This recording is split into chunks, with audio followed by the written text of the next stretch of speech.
When I was young, I used to enjoy spending time at my grandparents' house. One of my favorite activities was to sit with my papa. That's what we called my grandfather, at their large bay window with a pair of binoculars. This pair, to watch the birds that would dance and sing and play in their backyard. I remember when I was about Alexander's age, I asked my papa why he needed the binoculars to see the birds, because they were right outside. I remember him saying, "Oh, but you miss so much if you can't see them up close." He handed me this pair of binoculars and told me to take a look at the red bird sitting on the feeder just off their patio. It was a cardinal, like the ones on the jersey for the greatest baseball team in the country. It was my grandmother's favorite bird. She loved cardinals. I took those heavy binoculars and I put them up to my eyes, and I looked out the window. At first it was hard to see. Everything was so big. And the binoculars, they were so heavy in my little hands. But then my grandfather helped me guide them toward the bird feeder, and that tiny little red bird became a giant one. It was almost as if it were right in front of me, like I could reach out and touch it. It mesmerized me to watch that little bird. I could see every movement it made. I could see every detail of its color, things my eyes could not see before.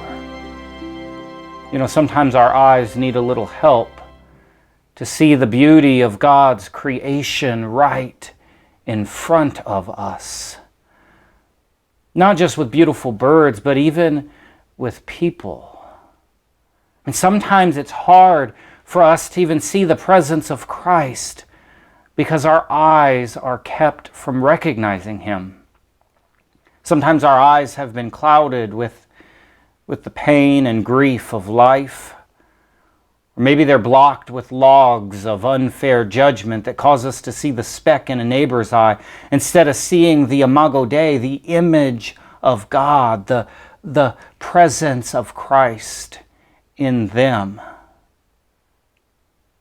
Like the two guys on the road to Emmaus, there have been so many times that I have looked back on an encounter or a situation and realized that I was in the presence of Christ. There have been so many times that my eyes have kept me from recognizing Jesus in my midst. My eyes kept me from seeing God. I wasn't blind. I could see people, I could see situations, but I didn't recognize what was right in front of me. I needed a different, closer, more intimate view, like the ones I got with my Papa's binoculars, like the view the two lesser-known disciples got when they sat down to share a meal with a stranger who turned out to be Jesus. Sometimes when we're in the midst of pain or grief or in the midst of a crisis, all we're able to focus on are the events at the center of what we're experiencing. But when we stop and slow down, when we take time to truly look closely, to see what is right in front of us, we see something so beautiful.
This COVID-19 crisis may have caused us to close our building to public gatherings for worship and education, but it cannot cancel the work of the Holy Spirit.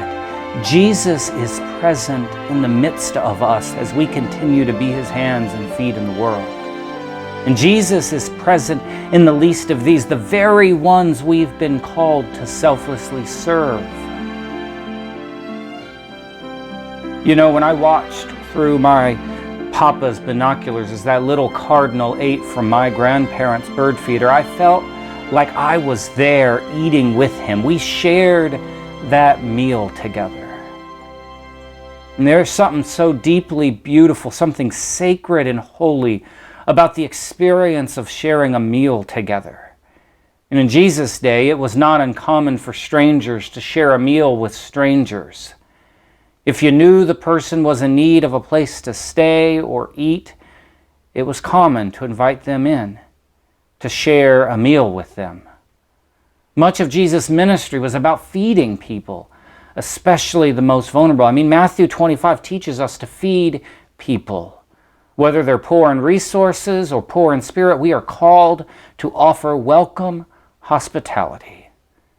It's what Jesus did for His disciples when He washed their feet and then sat down to break bread with them on that last night of His life. So it's no surprise that these two men whose hearts were burning within them as they walked along with Jesus, that in the intimate act of breaking bread with Him, that their eyes would be opened and they would recognize Him. I mean, Jesus doesn't intend to hide from us.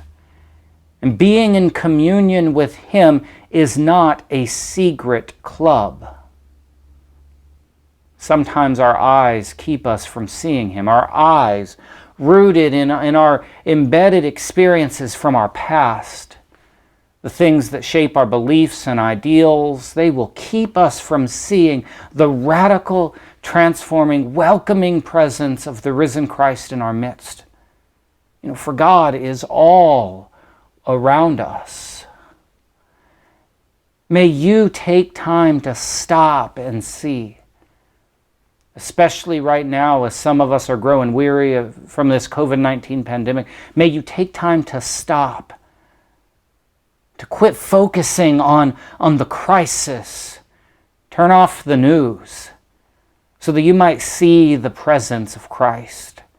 May you be open to God breaking the logjam of embedded judgment that causes you to see with criticism the speck in a neighbor's eye, especially those who are the most vulnerable amongst us. May you stop and pay attention to the ways that Jesus is showing up in the least of these, not seeing them with judgment or disdain or disbelief, but rather with mercy and compassion. May you be open to being surprised by the risen Christ who comes to us as a stranger in need of a meal.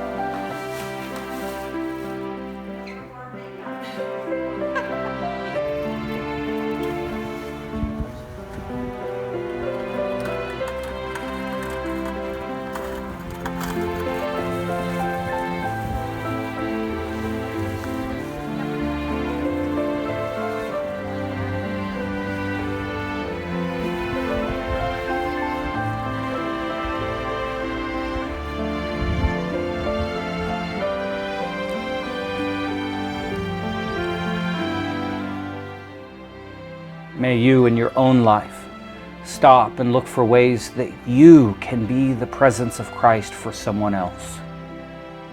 And if you can't find any ways, then maybe you need my Papa's binoculars to help you see up close, because there are opportunities all around us.